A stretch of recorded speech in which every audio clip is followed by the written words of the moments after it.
that series where we cover creatives, entrepreneurs, in everything from eco and wellness to business and tech. It is brought to you by Hive Life. And today we have Maxine Ryan. Thank you so much for coming this evening, Maxine. Thank you so much for having me, and thank you everybody for joining us today. It means a lot to me. So Maxine, you've been featured on the Forbes 30 Under 30 list, and you're the co-founder of Bitspark, a multinational blockchain business whose reach is only growing. So before we get started, I just want to make it known, I'm not knowledgeable at all in this space. So like some people in the audience, I'm sure, I'm coming into this with wide eyes, open ears, ready to learn. So without further ado, if you're ready to jump in. Sure. All right. Okay. So let's start with, how did you first get into blockchain? Was it something that you could have pictured yourself doing? I feel like this story is always quite a long one for me when I'm telling people about how I got into crypto, because I think when people see me, they don't actually see me as the typical person that they would imagine doing cryptocurrency and doing what I do. So if you guys don't mind, I'm probably going to tell you quite a long story about that. Let's hear it. Okay. So I was studying a degree in international relations and political science, and I was about 3.5 years into my degree, and I was getting a lot of anxiety about what my career was going to look like, in 6 months' time from graduating. So, I just felt like the clock was ticking, and I was like, I'm not really sure that this is the career path that I want to take. I was really sure that I wanted to kind of create an impact in the world in some way. But really, originally I had thought that going into government and having this degree was going to be the best way for me to be able to do that. 3.5 years into my degree, I was starting to feel really anxious and being like, well, you know what, I don't really think that I can ignite the change that I want with this degree and with this career, and I was just very much desperate, I would say. Right. Some things changed. I ended up moving into a different house at that time. It was just a house that I found on the internet.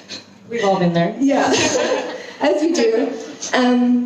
And essentially at that time, like, my housemate, who's also my business partner now, was mining Bitcoin. And I remember, I think it was just like some random night, he was like, I'm mining Bitcoin. And I was like, I have never heard that word before in my entire life. So wait, what year was that? That would have been in about early 2013. Right, okay. Yeah. So I was like super intrigued, and I think that, that one time completely changed my entire life. In the way that immediately after that, I never went back to university, and people were like, why didn't you just stay for 6 months? And I think the thing is that sometimes when you know that you have an opportunity available, you just have to take it. I don't know what compelled me, but that's essentially where it all started for me. So you're really not sure, what was the appeal when you started learning about Bitcoin and cryptocurrency? What was the thing that caught your attention where you were like, I can do this? I think the thing is, it's like with anything that's interesting, you go down a rabbit hole. And Bitcoin at that time was like the only thing, or the only rabbit hole I had gone down, where every single journey that I went on, or any single question that I had, was never like a wrong answer, right? So it was almost perfect in the way that it was explained and designed. And I don't know, there was just nothing that I could really criticize about it, no matter how far I went down. And the more I went down, the more I started to understand about the world, like how money works, the economy, like the problems in the world. So I think it was all kind of like all-encompassing for me. So I just want to talk a little bit, so navigating this space with no prior experience, I mean, what was that like? Was it intimidating? And how did you get from there to here, essentially? Yeah, I would still say that my journey is still progressing, right? It's been about 5 years now, building the company. We're in 5 different countries now. We've got 500,000 cash in, cash out locations. We're expanding that every single day. But I think the thing is, it's probably had to do with something about being a bit naive. So I was like about 21 when I started the company. So I really didn't have kind of that fear of the world yet. I was just like very much like gung ho and be like, yeah, this is gonna work. And I remember like all the meetings I'd go into, people would just think that I was absolutely crazy. But of course, like I've never really known what rejection would feel like anyway. So I think that it was a little bit of naivety of being able to just take that on and run with it.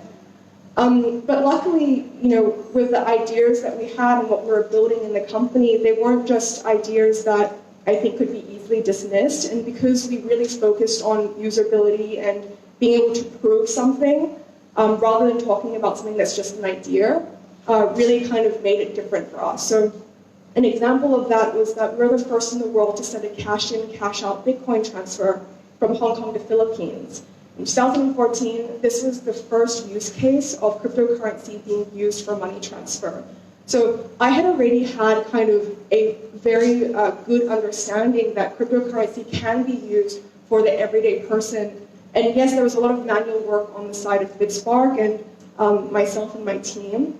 But at the same time, I really saw that this was helping people and could help people. So I think that with that experience, I was able to really have quite a lot of convincing power, probably for myself, to just keep on going. Right. So it was basically because you believed in it. You could get other people to as well. Well, I mean, in some way, I think the thing is, it's because I believed in it, but also because I proved that it worked. Right. So I wasn't just kind of going in blind. I had a very good understanding of how this technology works, but not only in that sense, in a very practical sense for somebody who doesn't even know about cryptocurrency in itself. Now, that's on the technical side of things and on the product side of things, but I think that, you know, with being an entrepreneur in itself, you just have to go with it, and it's your resilience to be able to go, oh, this didn't work, but that's okay, I have 5 other solutions to why this didn't work. So can you actually, we've heard a little bit about Bitspark, but can you actually talk a little bit about what you guys do, how it started? Yeah. Well, it started in 2014. Like I mentioned already, we're the first cash-in, cash-out Bitcoin transfer that ever happened. And really, what we do is we make it very easy for people to buy and sell cryptocurrency around the world using cash. So the thing is, like, you know, right now, if you wanted to buy cryptocurrency, you most likely would just go online, and it's still quite difficult. You'll find like the top 5 options online, and it'll tell you to go to a Bitcoin ATM, you know, do P2P, which is peer-to-peer, or you need to have a credit card to do that. And all these different ways that people are able to buy cryptocurrency are either too complex or it's too expensive. So, you know, this is for predominantly 2 reasons. The first reason is that it's still in a very early stage of adoption right now. So you have a lot of people who are, you know, relying on credit cards as their payment service, or they're relying on kind of different networks that are just being utilized for cryptocurrency, but originally was probably used for, you know, the financial sector or something. So there was nobody who was actually creating an end-to-end service, and that's what Bitspark does. So we ensure that you're able to buy and sell cryptocurrency, but also in between that, be able to send, receive, and exchange. And I think the most crucial thing that Bitspark solves for is the ability for people to exchange their crypto for cash and their cash to crypto. It's all about that changeability between those 2 values.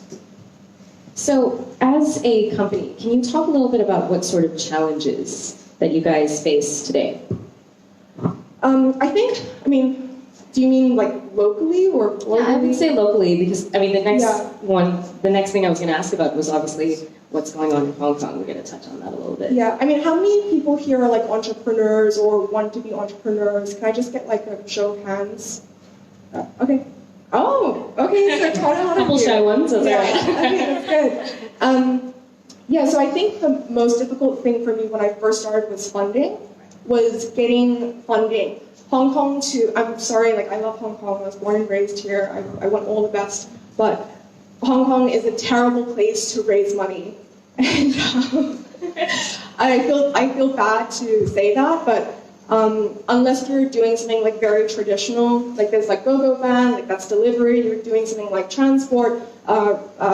I wouldn't even say real estate is something that people are investing in, but basically in Hong Kong, if you are a startup, you're either raising from friends or family, or you're raising from angel investors. I think anything after angel investors, so you're talking about like VCs or institutional investors, or even just business partners and all this type of stuff, you're not probably going to be able to find them in Hong Kong. So the first hurdle that we had at Bitspark was raising funding in Hong Kong, which meant that we had to look abroad to be able to do that. So once we were able to secure funding, then it was all about getting our product out there. And I think that if there was something that I would have changed is that I probably wouldn't have spent so long trying to perfect every single little thing about the product. Because I found that even when we got our main product out there, people were still telling us that it was wrong. So I think that I would have saved so much more time if, I just sent out something really scrappy and then have, our customers tell us what was wrong with it rather than assuming what they know. So, Steve Jobs said that your customers don't know what they want. And but I think the thing is with consumer electronics, that's so different to people sending and receiving money or settling their cryptocurrency transfers in cash, right? It's funny when it comes to people's money, like they know what they want. But when it comes to like browsing the internet or like downloading an app or anything like that, then there's a little bit more leeway of kind of conducting what you think somebody wants. But that would be like the second thing. And I think the third thing was finding a team. Hong Kong talent is great, but I found that because we were working in something that was cryptocurrency, a lot of people had the skill set, but they perhaps were not that interested in crypto. And there was a lot of going, okay, well, do I hire somebody and then spend all my time developing the educational side of parts? And then they're going, well, I'm not really that interested in the first place. And you kind of oscillate between that. But that was kind of the early days. Now cryptocurrency is seen more as like a career option for people around the world. And that is not so much as a difficulty, but I remember back in the day, that was definitely one of the hardest problems. So speaking about difficulties, I have to ask, so have the protests affected your business at all? And if so, how? It's a great question.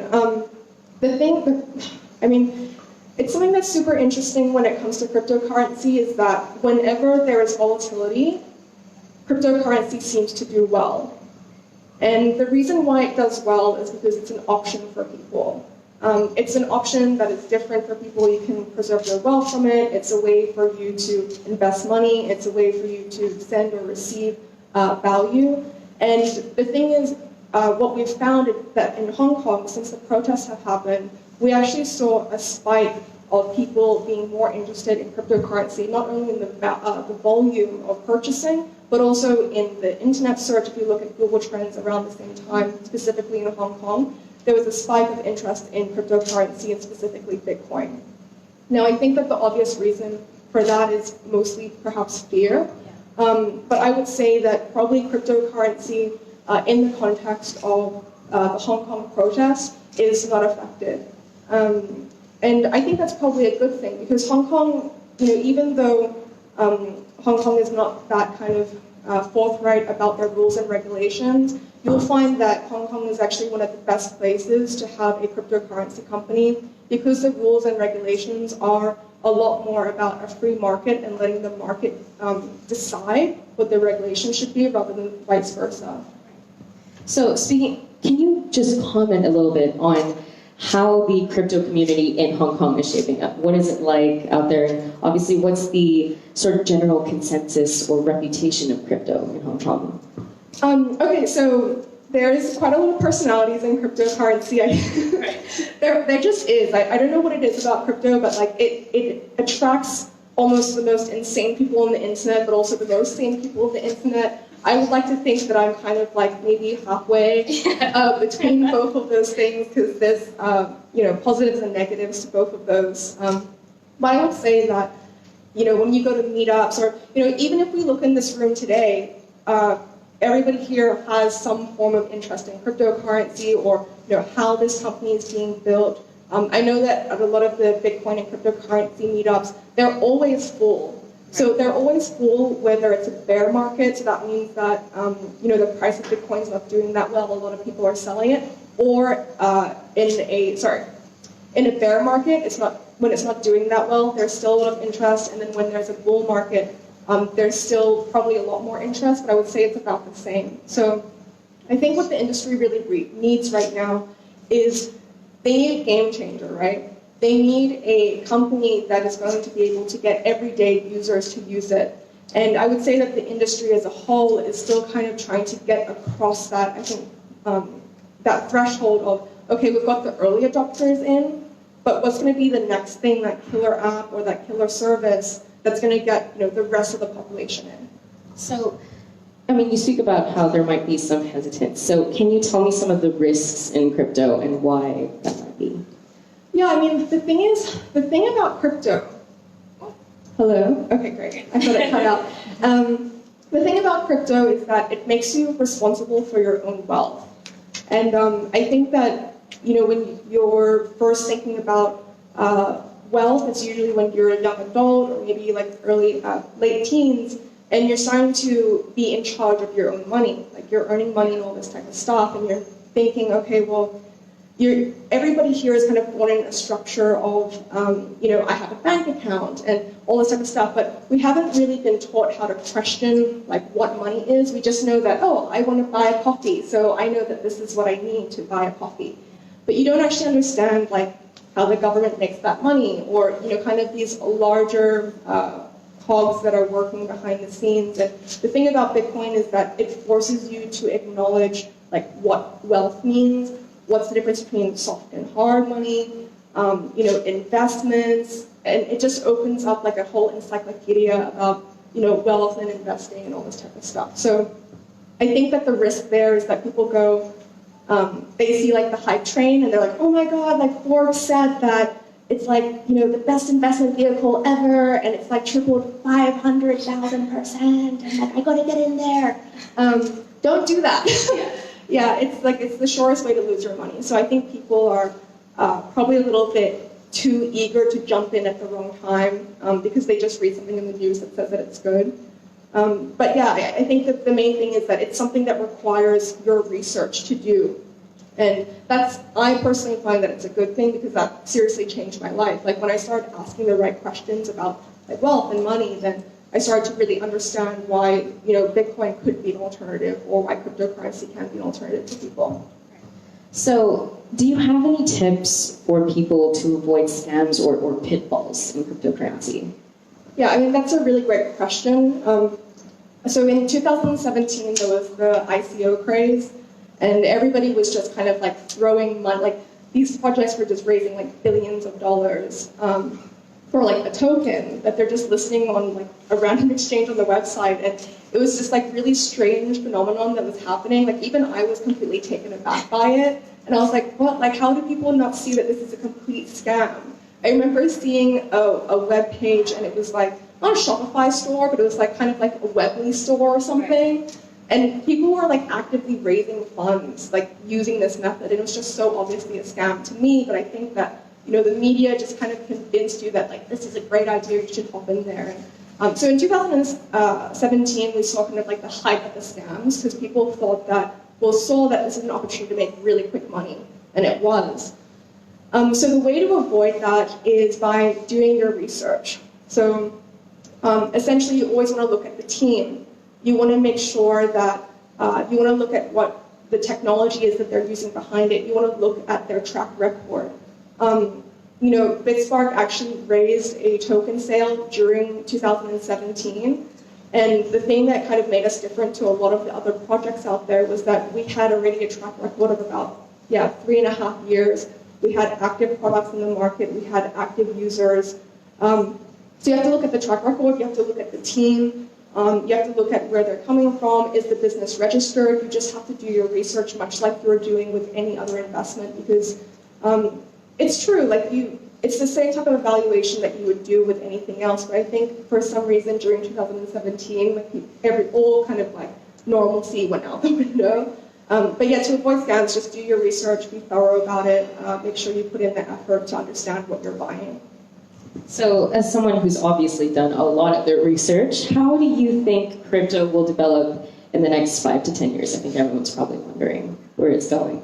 Yeah, okay, so this is super interesting. I mean, for all the different sectors in this industry are all aiming for different things. So specifically at Bitspark, we really want to help people be able to buy and sell cryptocurrency with cash, and also be able to access basic financial services using our app. So the way that I see it in the future is that if we could even get maybe like 5% penetration in the global market, just as a total, that would be amazing. I would love to see, Bitcoin kind of getting into as a service being used by more and more people. And I think that I hope from 5 years from now, people are using services that they don't even know they're using cryptocurrency in the back end. And I think that's really important. So much like you drive a car, you might not be an engineer, or you might not know how the engine works. Much like you use your phone, you don't know how it was made or why it's connected to the internet, why the internet works. I think that cryptocurrency should be able to provide its benefits to everybody without them having to know all that knowledge that's required now. So it should be normalized kind of thing. Yeah, it should be completely normal, and it shouldn't be like, oh, do I have to meet some person on the street and give them money, and then who are they, and all this stuff just shouldn't really exist, but it does right now because we are just so early in the game. Right. So I want to talk a little bit about your personal accolades. So you went from dropping out of college, as you mentioned early, and then you went from that to winning awards, and you've been on BloombergLive, you've been on the Forbes 30 under 30 list. So you've done plenty of things that have made you a well-recognized name in this industry. What would you say out of all of it is your biggest achievement or biggest sense of fulfillment? I think my biggest sense of fulfillment is that we have people who want to join the team, and that we have an amazing team of people, engineers, marketers, people in finance that see the same future that Bitspark sees. So, all that type of stuff that you mentioned could just never have happened without them. So I think the biggest thing is that to be able to convince people to be on your team has been the biggest achievement for me. So as an entrepreneur, what do you know now that you didn't before? Oh, so much. Yeah. But maybe something that we could share with the audience for those who don't know about your story. So the thing is something that I've learned, this I think is more of a mental game than anything else. It's nothing is as hard as your mind makes it seem. I used to get stuck in such a loop, being okay, I want to achieve this, but there's just so many different factors that were kind of making me either procrastinate or not really want to go for it. And I realized that it was just anxiety over either being wrong or but then I just kind of realized that you just have to do your research into things and just cut it up into tiniest little bites and just tackle it that way. And I find that when I first started, I think I was somewhat petrified, right? That you're going to do the wrong thing. But I think that the fact is you just want to do as much volume of the wrong thing that you can do, so that at least you know that that's not an option anymore. So yeah, I think the thing is it's just just get over yourself. Yeah, that's really well put. Yeah, that's amazing. So you mentioned that you wish that you'd kind of done less and just put out a scrappy product, So is there anything else you'd say you would have wished that you'd done differently? No, I think most things are good. I wish I kind of got out there a bit more. I tend to, not do many social events or anything like that. And I think that that's probably something that, I didn't get over myself with that. I still, have anxiety about going to events, meeting people and all this type of stuff. And to give you an idea, I've done 2 events. I did an event today, and also I did an event yesterday, and those were all online, right? So it's that's how much I don't. Sorry, I really appreciate everybody coming here, but, but yeah, I just don't really. I think publicly, it's not always the most comfortable thing for me. So, I think it's just kind of. I wish that I was out there more. I wish that I went to more events that I was invited to and everything, and kind of got over myself with that particular thing earlier on. So I'm going to ask you one more question before we take a little break. You guys can get refills if you like, and then we're going to field questions from the audience. But what advice would you give to an entrepreneur starting out today? Would it be to just get out there and get out of your own head? Is there anything else you would advise? Yeah, actually, the thing is, something that I've learned is that you don't have to have a good idea to be a successful entrepreneur. A lot of people think that, you need to have something that's life-changing, but there's plenty of apps out there, or there's plenty of ideas out there that shouldn't really exist. But they're highly successful and everybody wants to use them. So I think that it's more about the resilience of sticking with your idea. What you find is that when you've done something long enough, you start to see and you're able to change kind of what you originally had. And it doesn't matter if you want to like pivot or change or anything like that, but I think the main point is just to, and it sounds like so cliche, but just like make as many mistakes as possible, get as many no's as possible, just kind of get out there so that you at least know like what the right thing is and which way to go. Okay, and on that note, we're going to just take a quick break. And feel free to write your questions on the slips and hand them to any of the staff that you see here. All right, see you in a few minutes.